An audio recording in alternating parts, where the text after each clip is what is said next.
Greetings comic lovers and welcome back to Casually Comics, the channel where we chat all things comics, from reviews of comics new and old, to history, to anecdotes, to really wherever our whims take us. On a recent video about Jason Todd and his death and the convoluted mess that led to all of that, I asked you if you wanted more Jason, and the people spoke, and they said, Jason. So it seems only fitting that we also talk about how he came back. And that is yet another convoluted tale of shock value, retcons, and a very interesting canonical explanation that now is moot. So get ready for resurrection. If you've accepted the revolving door that is comic book death, hit that like button. So let's set the scene. The year is 1988. Jason Todd is dead, killed because one man set his computer to redial over and over again when he was at work. All of this because the world wasn't ready for a misintroduced, or rather a reintroduced bad boy Jason, who had had two origins in just 4 years. The world wasn't ready for an edgy second Robin. Two things: if you missed our video on the death of Robin, please do check it out for context. We'll do some brief cliff notes, but you won't get all of the stuff if you don't check out that video, so of course, card link. Also, in the comment section of that video, someone brought up a very good point, that the vote was very localized. So for example, if you're outside of the country, you wouldn't necessarily get a chance to vote. Yet another reason why it wasn't accurate. That's a good point. Thanks for the comment. So after radio silence for 11 months after his death, Jason Todd was finally ready to be mentioned again.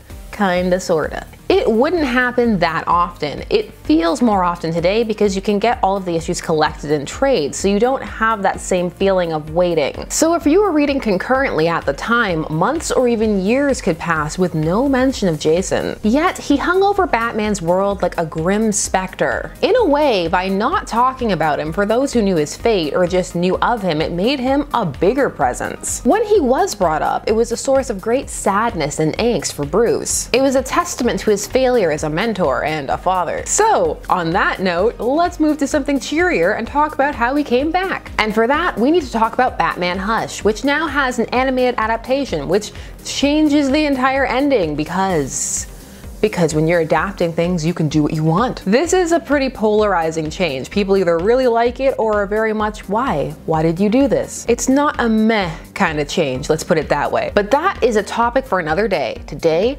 Hush. Batman Hush ran from December 2002 to September of 2003 and spanned Batman 608 to 619. Though it would prove to be one of those occurrences, one of those arcs that would warrant separation and publication as a trade. Trades also were on the rise at the time, so Hush was the perfect candidate for something like this. In fact, a lot of people who know the story now encountered it in trade paperback format and didn't even know that it ran initially in the Batman comic itself. If you're just getting into comics, the logistics of how everything works, it takes a while. This would be the first reappearance of Jason, and then it wouldn't be, and then it would be again. Let me explain. Throughout all of Batman Hush, Bruce is tormented by a villain who is always a step ahead and knows things that only someone close to him could. It's a tale that sees him confront his entire A-list, or at least well-known rogues gallery, and was all building to the reveal of just who is Hush. He was a villain who was wearing bandages over his face for most of the arc, increasing the mystery. He could have been anyone, except he really couldn't have, but still. Near the arc's climax, Tim Drake, the third Robin, is grabbed, in issue 10 to be precise, and Batman's "oh no, not again" angst flares up big time. So when Batman confronts who he believes to be Hush, the bandages come off, and underneath it's dun dun dun, Jason. A significantly older Jason with a white hair streak, a sexy white hair streak. Mileage will 100% vary on how you feel about the hair streak, but me, I'm here for it. It's a look. Here's where the history gets a little murky. In issue 11, this would be revealed to be Clayface. So it was Clayface pretending to be Jason, but why would he know about Jason? That means that the person who told him to transform into the second Robin, Jason, would have to know that information. It adds a whole other layer of questions that you then need to confront. With who Hush is, it kind of makes sense. It makes a bit more sense with the redo ending, but still, let's not diverge. It's Clayface for now. The fact that it was Clayface was also given initially as an explanation for why Jason looked so much older. Didn't get it quite right. However, aging would not factor into his canonical resurrection, but we'll get into that in a little bit. He would age, but not via the resurrection. Now, this is just rumors, unsubstantiated. I wasn't there. But some say that fans guessed the twist ahead of time on fan forums and the like. These were coming out issue to issue, so fans had time to think about it. And at some point Jason was mentioned, which, as we mentioned, wasn't the norm. So it was, why did they bring him up? Who's talking about Jason? It's Jason, isn't it? And so some feel it was changed in a "nuh-uh, you're wrong, take that, surprise Clayface" kind of a deal. While others think it was because this initial Jason reveal was for shock value, kind of a what can we do that will genuinely be surprising with a character people wouldn't exactly think of off the top of their head. Jason had been dead for 15 years at this point, and many had come to believe he was one of the permanent comic deaths, one of those rarities, like a unicorn. Many fans also couldn't think of a reason that he would come back. There was now another Robin, and Jason had been Robin, so what was he gonna do exactly? However, once the response was seen to the return, some believe that DC then wanted to do it properly and make it permanent, and not just a one-off kind of thing where he would then re-vanish. And so Jason would ultimately return as the anti-hero, the Red Hood. This would happen in the arc that would come to be known Under the Hood, or Under the Red Hood if you watch the animated adaptation, which admittedly is a better title. It also starred Jensen Ackles as the voice of Jason, which led to tons of fan casting of Jensen Ackles as Jason, but that ship has sailed. Now we would get an explanation for where Jason had been, or at least the start of one, and we would eventually come to be told that at the start of the Hush fight with Jason,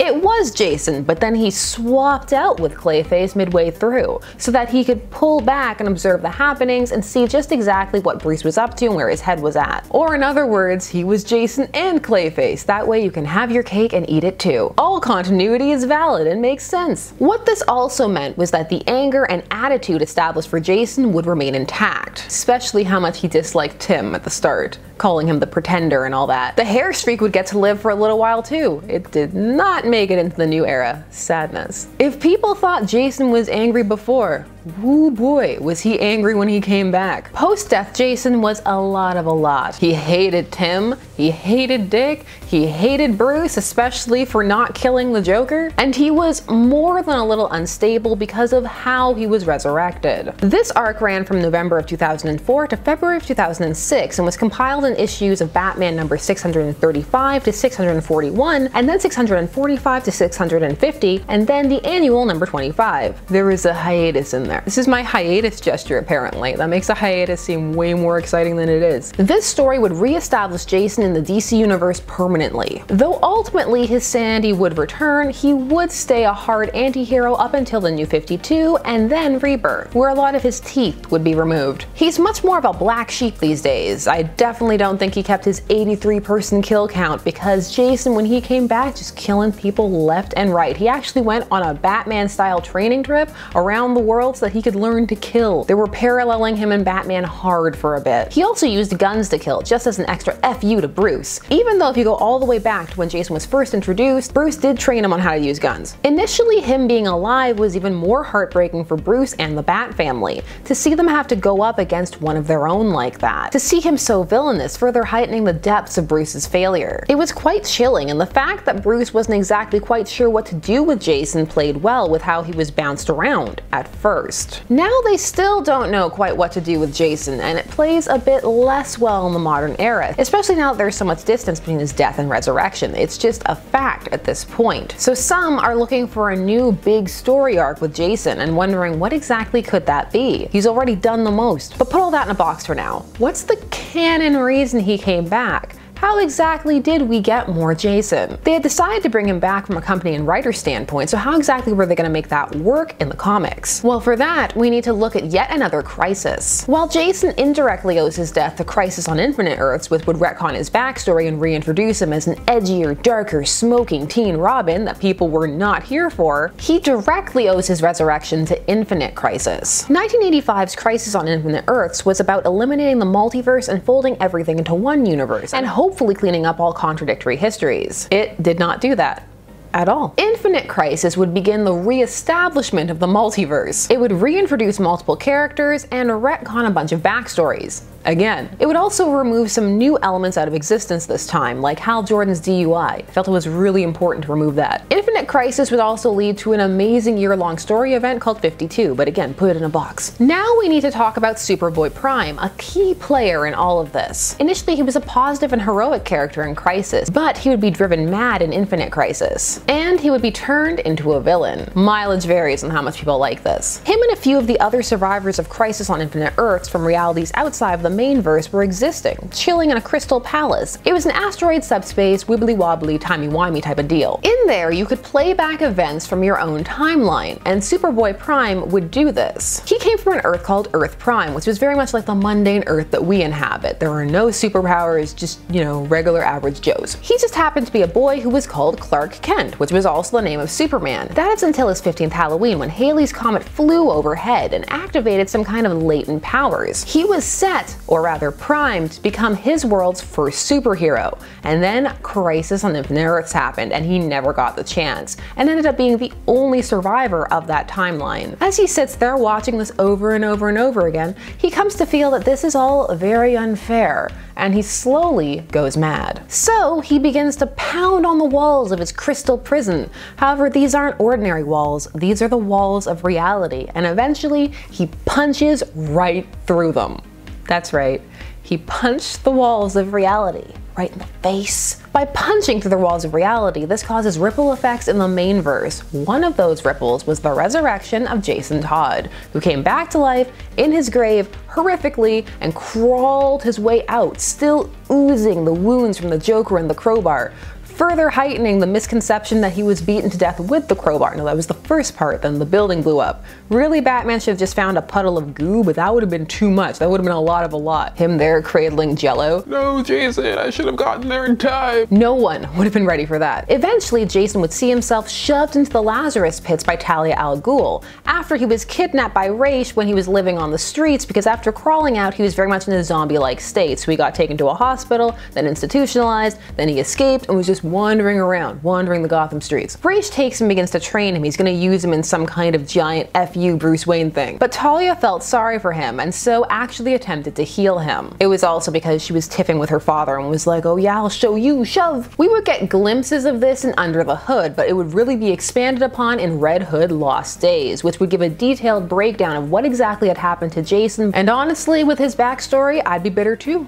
A bitter Betty. And now we're gonna talk about a little bit of history that you don't really need to know, that nobody talks about except for me, and I'm gonna talk about it till the end of time, till the cows come home, till pigs fly. So during all of this, Jason is slowly aging up. He starts off the age he was when he died and ends up somewhere in his 20s by the end of it. Ish. Kinda. Just go with it. And in this period, after raising him like a son, Talia sleeps with him. She tells him about Tim Drake. She fuels his rage, lets him escape so he can go around the world, learning to kill. Then she tells him to punish Batman, to punish him for her. Batman had taken out Ra's at this time. She tells him to cross the line and then sleeps with him. Ugh.